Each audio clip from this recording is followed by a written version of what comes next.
Hello guys, I'm Tom, and today we're going to explore what the rage virus is. Among all the viral nightmares imagined by modern fiction, from secret laboratories hidden in the shadows of power to entire civilizations reduced to ruins by uncontrollable outbreaks, there exists a threat that has earned a privileged place in the collective imagination of cinema, comics, and pop culture: the rage virus.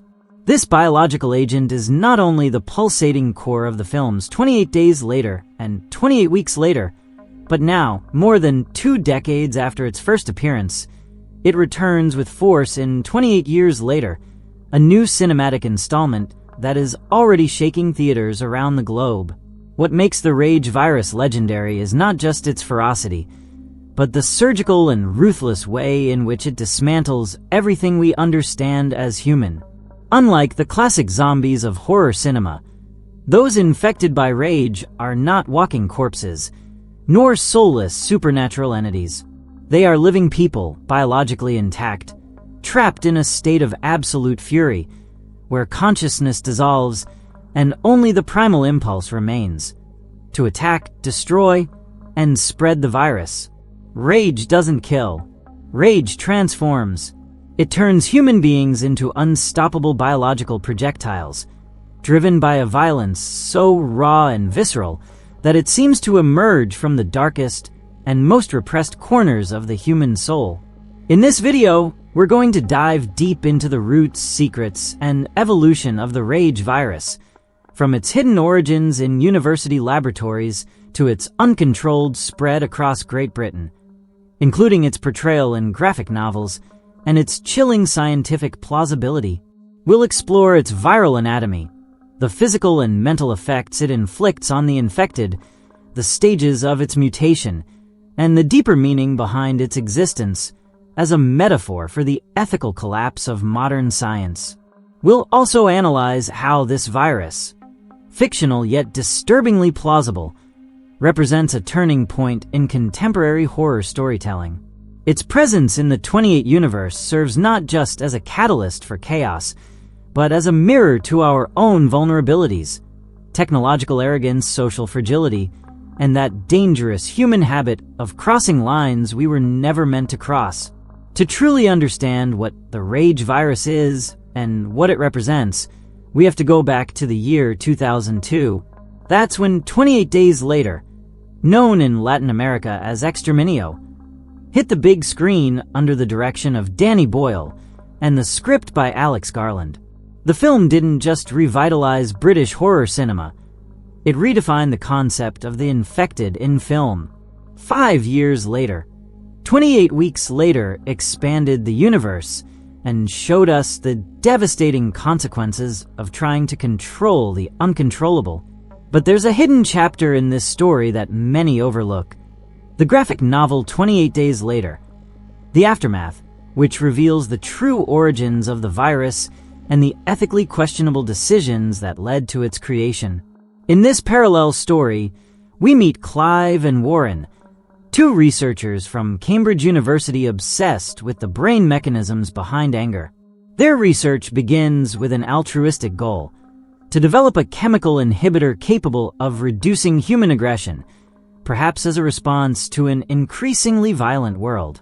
However, results don't come, pressure mounts, and idealism gives way to unrestrained ambition. In a desperate move, Warren takes the experiments beyond the moral limit. He recruits a high-risk criminal as a test subject. The experiment fails spectacularly and ends in tragedy, but rather than stop, he decides to go further. The next step: chimpanzees. In his pursuit of results, Warren genetically modifies a strain of the Ebola virus, turning it into a vector capable of delivering the inhibitor directly to the central nervous system. But the outcome is not what he expected. The combination gives birth to a brutal mutation. The virus doesn't suppress anger, it amplifies it. The rage virus is born not as a scientific breakthrough, but as a monstrous mistake, an accident that should never have happened. Clive, horrified by what they've done, tries to stop his colleague. He decides to contact the Animal Liberation Front an activist group motivated by ideals. But his intervention, rather than preventing the catastrophe, accelerates it. On one fateful night, the activists break into the lab and release the chimpanzees, ignoring the scientists' desperate warnings. They're infected, contaminated with rage.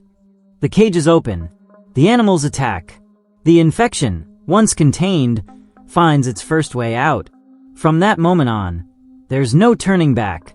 The virus spreads in seconds, first through bites and blood, then through panic, chaos, and the desperation of a society unprepared to face something it can neither understand nor stop. The United Kingdom becomes a battlefield with no hope for redemption. Every city, every street, every home becomes a scene of senseless violence. There is no cure. There is no hope. Only survival. But the rage virus is more than just an agent of destruction. It is a symbol of warning. It speaks to us about the cost of tampering with biology without ethics, about the danger of ignoring long-term consequences for short-term gain. It is the reflection of a humanity that, in its quest to control its most primitive emotions, ended up unleashing something far worse. It was from a moment as brief as it was brutal that everything changed forever. A fleeting instant, insignificant in the grand clock of time, yet enough to trigger a chain of events that would erase every trace of stability. From that ignition point, like a stray spark falling onto a dry field, thirsty for destruction, the infection known as the rabies virus, or as many came to call it with reverent fear, the rage virus, began to spread like a biblical plague. Unstoppable, uncontainable, merciless. It wasn't merely a disease. It was total collapse, an implosion of the social fabric, of order, of morality.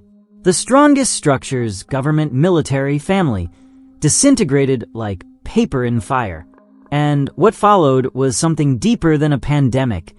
It was the disappearance of humanity itself as a concept. What makes the rage virus so terrifying is that it doesn't kill its host immediately. It doesn't settle for physical damage. It's more ambitious. It lodges itself deep within the nervous system, rewriting every impulse, every reaction, every fragment of thought. It strips away all traces of empathy, identity, and will. And what it leaves in their place is a living, blind, unrestrained beast. A functioning body, yes, but entirely consumed by fury. Unlike the traditional myths of the zombie, shambling beings, dead and hungry for human flesh, the infected by rage are not dead. They are more alive than ever, but in the worst possible way. They exist in a constant state of attack, without pause, without logic, without fear. They feel no pain. They know no mercy. And most disturbingly, they do not hesitate. They attack with near military precision, as if they were soldiers of a more primitive and cruel intelligence. They are, in simple terms, fury incarnate. The scientists who briefly studied their behavior, before being overrun by their own test subjects, called them sprinters. Fast, lethal, relentless. The virus turns the body into a biological war machine. Adrenaline flows without pause, amplifying strength, speed, reflexes. The human body, under the influence of rage, surpasses limits that once seemed impossible. But that power comes at a cost, a high and inevitable price. The infected are doomed to burn out from within. Their bodies, operating under such extreme conditions, eventually collapse. Without sleep, without food, ignoring fractures, wounds, or bleeding, their internal systems begin to fail. They don't die directly from the virus. They die from total exhaustion, from a kind of forced biological suicide. They self-destruct, like a star burning too brightly before it fades. And yet, the most chilling part isn't the transformation, it's the transmission. The rage virus doesn't need days or weeks to incubate. Seconds are enough. It spreads through fluids. A drop of blood, a splash of saliva, a brush of mucous membranes. One open wound, one scratch, the slightest exposure, and your fate is sealed. Infection occurs in less than half a minute. Between 10 and 20 seconds after exposure, the body begins to convulse. The eyes redden, blood vessels burst, the mind shuts down, and what emerges from those spasms is no longer a person, it's something else. The first witnesses to these transformations were marked forever. Many did not live to tell the tale, because rage leaves no room for error. There are no preliminary symptoms, no warning. The change happens like a lightning strike, like a macabre awakening, and when it does, no one is safe. What's even more disturbing is that the virus doesn't affect all living things equally. It only targets primates, humans, apes, chimpanzees. It doesn't spread among other species, although some animals can carry the infection without showing symptoms. They are silent carriers, walking biological bombs, and while they don't exhibit signs, they are just as dangerous. In some cases, as revealed in 28 weeks later, the virus finds in certain individuals an unexpected resistance, partial immunity. These are people who do not succumb to the psychotic outbreak. They don't lose control. They remain conscious, but they are still contagious. The virus lives in their blood like a sleeping host. The only visible sign of this condition, a deeply red eye, veined as if pulsing. They are the perfect carriers, human in appearance, walking pandemics in reality. It has been speculated that these individuals could be the key to finding a cure, a way to reverse the mutation. But science has fallen. The labs are empty, and what little knowledge remains is hidden in broken reports, burned hard drives, or testimonies like this one. And if we're going to talk about the origin, we have to look back at that failed experiment that crossed the line. Because rage didn't come from nature. It was created. It was designed. It was incubated in the very heart of science. An attempt to control human anger through genetic engineering that went horribly wrong. The combination of a modified strain of the Ebola virus with neural inhibitor compounds gave rise to a monster with no name. One that didn't suppress violence but unleashed it. In the early days, chimpanzees exposed to the virus showed a more contained version of the symptoms. Less bleeding, less neurological collapse, a fury that seemed somewhat restrained. But in humans, the effect was devastating. A sign that the virus mutates, depending on the host. A warning no one heard in time. And amid all this chaos, it's crucial to make one key distinction. The infected are not zombies. They are not. They do not eat flesh. They do not seek brains. They do not act out of hunger, but out of viral programming. They are carriers, conscious, or rather unconscious, vectors of a biological mission. To spread. They don't finish off victims. They don't celebrate. They don't stop. Once they infect, they keep running. Their only goal is to propagate the virus. Every bite, every attack, every spit is an offering to the expansion of chaos. And that is what makes the rage virus one of the most terrifying threats in modern fiction.